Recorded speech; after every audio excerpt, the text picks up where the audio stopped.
12 साल का बच्ची को क्या बोला जाता है? जुवेनाइल चाइल्ड से भी कम है, उनको बोला जाता है लीगल लैंग्वेज में डॉलिन कपस।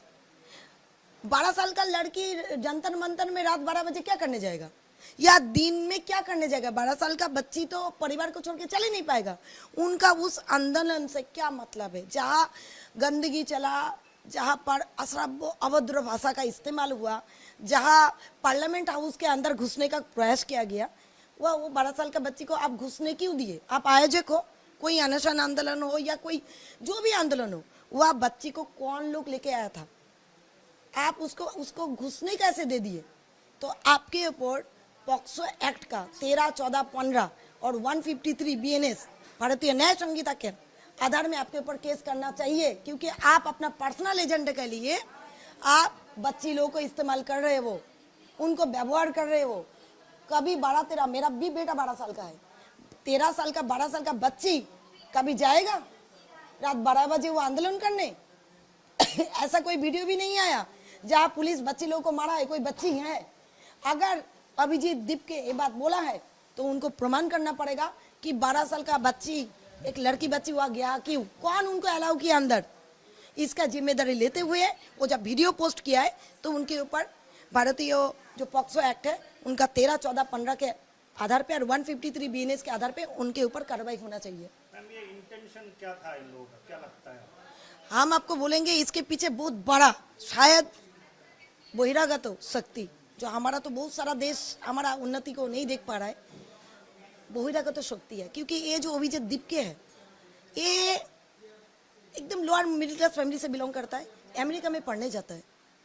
और जो सौरभ दास है, इसका एक फ्लैट है 11,000 स्क्वायर फीट का, जिसका भाड़ा है 10 लाख। कैसे आता है ये फंडिंग? कौन फंडिंग कर रहा है? आप देखे हो वह पिज्जा जो खाना जो सप्लाई कर रहा था उसको पेमेंट कोई और जगह से आ रहा था, है कि नहीं? कौन दे रहा है? कहाँ से आ रहा है ये सब पैसा? डीप स्टेट का कार्रवाई है क्या? जैसे नेपाल में हुआ, जैसे बांग्लादेश में हुआ, वही चल रहा है क्या? क्योंकि आंदोलन का मेन एजेंडा था शुरुआत में कि शिक्षा मंत्री धर्मेंद्र जी को पदत्याग करना। हो गया। जब मोदी जी बोला, फिर ये लोग इतना जो गंदगी किया हुआ, उसके बाद अभिजीत दीपके पहले बोलता है कि जो भी हुआ, गंदगी हुआ, जो भी तोड़ फोड़ हुआ, पब्लिक का संपत्ति और सरकारी संपत्ति जो भी तोड़ा फोड़ा गया आंदोलन के नाम से, वो हम जिम्मेदारी नहीं लेंगे। क्यों? क्योंकि हमारा जो आंदोलन था वो अहिंसक नहीं था, वो अहिंसक था, वो सहिंसक नहीं था। हम लोग नहीं किए, जो किया बहिरागत शक्ति है। दूसरे दिन ही फिर एक कॉन्ट्रडिक्टरी मैटर में बोल जाता है कि यह हम आंदोलन कर रहे हैं, जो आना है आओ।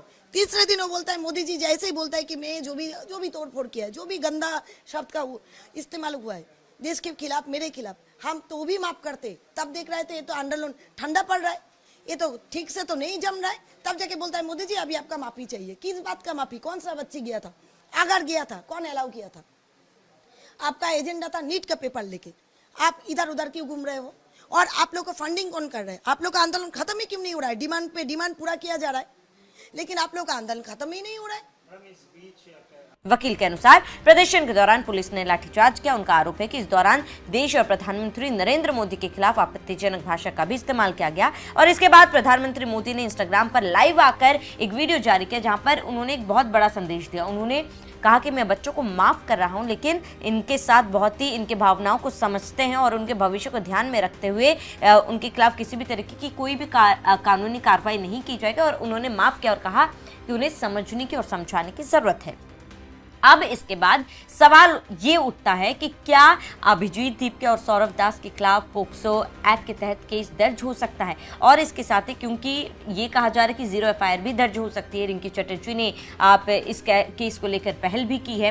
बहरहाल जो 12 साल की बच्ची थी उसके तरफ से या फिर उनके माता पिता की तरफ से कोई भी प्रतिक्रिया सामने नहीं आई है। लेकिन आपको बता दें कि जब पीएम मोदी ने माफी मांगी थी तो अभिजीत दीपके और सौरभ दास ने भी एक वीडियो जारी किया था, जिसमें उन्होंने पीएम मोदी से मांग की थी कि 12 साल की बच्ची के साथ मारपीट की गई, लाठीचार्ज में उन पर हमला किया गया, जिसके वजह से पीएम मोदी माफी मांगे। अब आपको बता दें, प्रधानमंत्री के बयान के बाद सीजेपी के आयोजक अभिजीत दीपके सौरभ दास ने वीडियो जारी किया। उसमें 12 साल की बच्चियों पर लाठीचार्ज और उनके साथ बदसलूकी की। उन्होंने इस घटना को दुर्भाग्यपूर्ण बताते हुए पीएम मोदी से माफी मांगने की बात कही। लेकिन सबसे बड़ा सवाल कि इस प्रोटेस्ट में 12 साल की बच्ची का क्या काम था?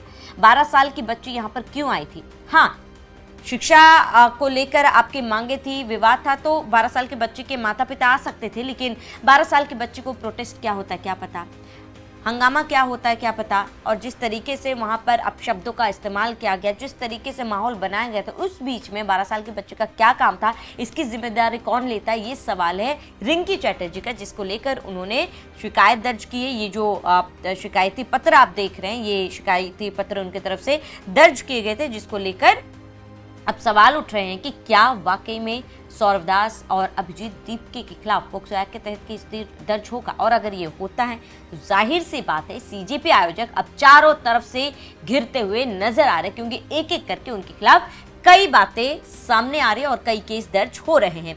और इसके साथ ही आपको बता दें कि सीजेपी प्रोटेस्ट को लेकर आप बाहर से फंडिंग की गई थी, ये बात भी सामने आ रही है, जहां पर रिंकी चटर्जी ने इस पूरे मामले में प्रदर्शन की फंडिंग पर भी सवाल उठाए। उन्होंने पूछा कि इस तरह के कार्यक्रमों के लिए पैसा कहां से आता है और इसके पीछे कौन लोग हैं। उन्होंने आरोप लगाया कि कुछ ऐसे लोग और संगठन सक्रिय हैं जो सरकार के खिलाफ माहौल बनाने की कोशिश